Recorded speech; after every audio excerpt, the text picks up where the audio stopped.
I'm going to be opening an alternative souvenir shop pop-up in London, and I'm currently on the hunt for the perfect space. Here's what I'm looking for. Ideally, it's 600 to 800 square feet in size, and it has to be our own shop, not sharing with somebody else. What's needed inside the space, ideally a big window like this so we can entice people inside with some of the cute stuff we're selling, and also add a decal telling people what our shop is. If there was some existing shelving and display furniture that we could use already existing, that would be amazing. Quite a bit of blank wall space so that we could hang prints that we're going to sell would be helpful. I also want something wheelchair accessible, and hopefully that has Wi-Fi already set up. I already mentioned the ideal locations that would be great in a previous video. But basically, here's what we need. Shopping areas with high tourist footfall, but also that locals go to. And it needs to be areas where people are primed and ready to shop and not just like passing through. Like a lot of people in my previous video suggested the area around the British Museum, and they said there's lots of like vacant shops there. And that's because the tourists that go to that area aren't like hanging around the area to shop. They're just going for the British Museum and then they're leaving. And also locals don't really go around there. We are planning on selling a lot of stuff that's tied to London, but not necessarily like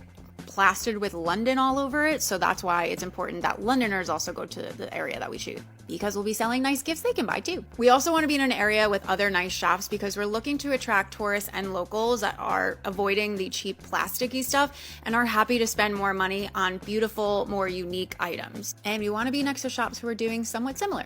Not like this. The space needs to be available from around the 24th of November for 2 to 3 weeks. And budget-wise, I'm looking to stay around like $2.5K per week before VAT and taxes and stuff. If you know of anything that might work, please let me know.